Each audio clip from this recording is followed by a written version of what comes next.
My name is Avery, and today I'll be presenting on anti-Semitism and Judeophobia within Spain during the 20th century. So, just some brief history about this topic. Spain was kind of divided into three time periods. So, during Visigothic Hispania, you have the Visigoths who practiced the religion of Arianism. They were relatively tolerant of the Jews, but when they started to convert to Christianity, the Jews became much more heavily persecuted. And then during the Muslim conquest, that began in 711. The Jews were more tolerated by the Muslims, but not so much by the Christians, especially when Catholicism began to take hold in Spain. And then finally, when the Catholic monarchs Isabella I and King Ferdinand united Spain and began the Spanish Inquisition, Jews were not allowed to live or practice their religion in Spain. So here's a quote that I found from Francisco Macias, a historian, saying that one might think that the Edict of Expulsion is only a dark chapter out of a distant past. However, it was revoked 476 years later on Monday, December 16th, 1968, when the Spanish government finally rendered the statute without effect. That was about 50 years ago, so pretty powerful. So the thesis I'll be looking at today is that Jewish people in the context of a Catholic state have historically been systematically expelled from Spain. Recently, Spanish anti-Semitism has gradually decreased and has shown itself in the realm more of international affairs rather than domestically. So, parte uno, we're looking at the Spanish Civil War. So in 1921, the Partido Comunista Español was formed, and basically as communism was growing, the conspiracy of anti-Semitism as it relates to communism and also capitalism was kind of being more looked at in Spain, more on the communism side though. So basically these historians said that Spain had to be saved from the Jewish Bolshevik Masonic conspiracy, and as the law and order was breaking down, Spain was looking for a scapegoat, and like in other parts of the world, Jews became that scapegoat along with Freemasons, and the perpetrators of this were mainly members of the Catholic Church, the archbishops and those in government powers. So in 1936, the Spanish Civil War finally began. It was divided in between the Nationalists and the Republicans. The Republicans were the ones in charge, and the Nationalists were not happy with the way things were going. And so the Nationalists were more of the conservative members of society. Note that they were mostly Roman Catholics, so the main perpetrators of these anti-Semitic ideas were the ones rebelling against the government, and they did end up winning the Civil War and establishing Francisco Franco as the president of Spain. So some primary sources about this, we have three basically sections from newspaper articles and speeches here. So Francisco Franco said in a speech, "Let us not deceive ourselves, the Jewish spirit, which permitted the alliance of big capital with Marxism, cannot be expatriated in a day and still beats in the hearts of many." So we can see that anti-Semitism was one of Francisco Franco's ideas.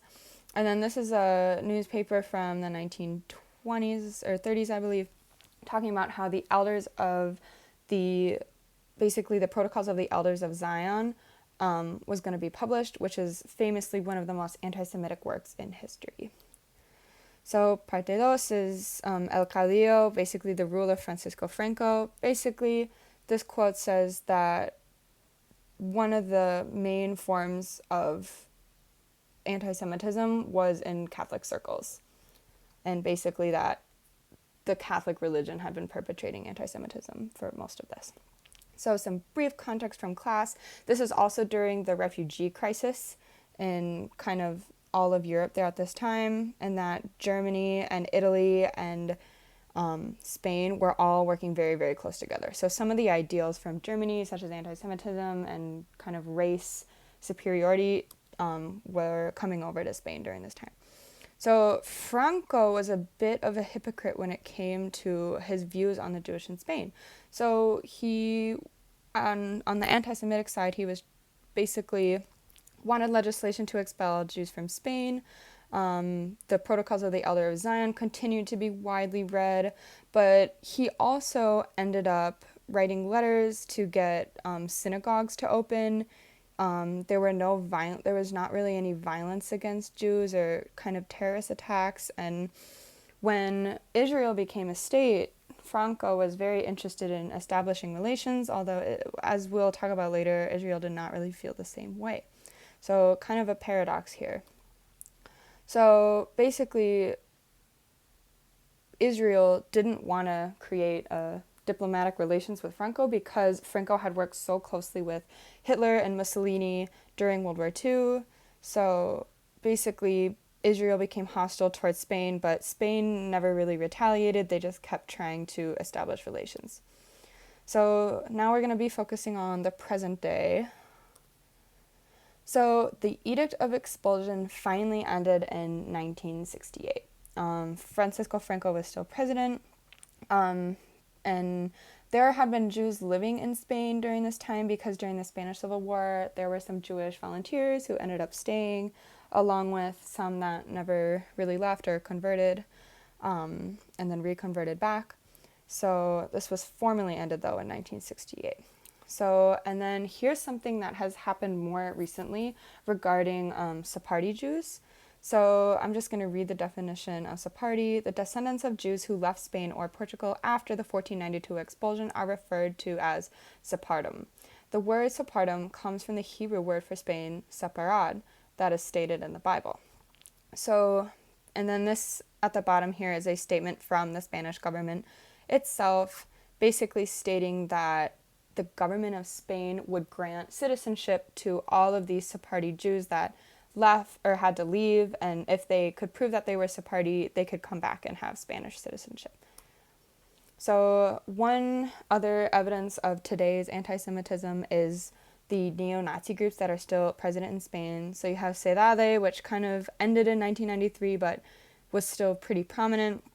Alianza Nacional, which has been probably the biggest one throughout Spain, and then La División Azul, which was named after the Jews that fought in the Spanish Civil War as kind of like a dig at the history there. So it's still present. So we have some historical analysis. So I decided to compare anti-Semitism in Alemania, Germany versus Spain. So basically this kind of talks about how Germany still needs to focus on like domestic anti-Semitism, where in Spain it's more focused on getting Sephardic Jews back into Spain, and then both are focused on the Palestine-Israel conflict, as in kind of more on the anti-Israel side.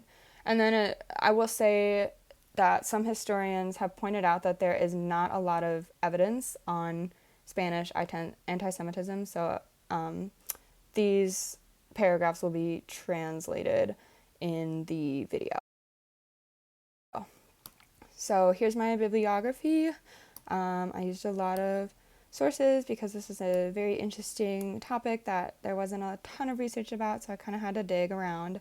But thank you for listening, and thank you for this year. I know it's been kind of crazy, but I had a great time, so thank you.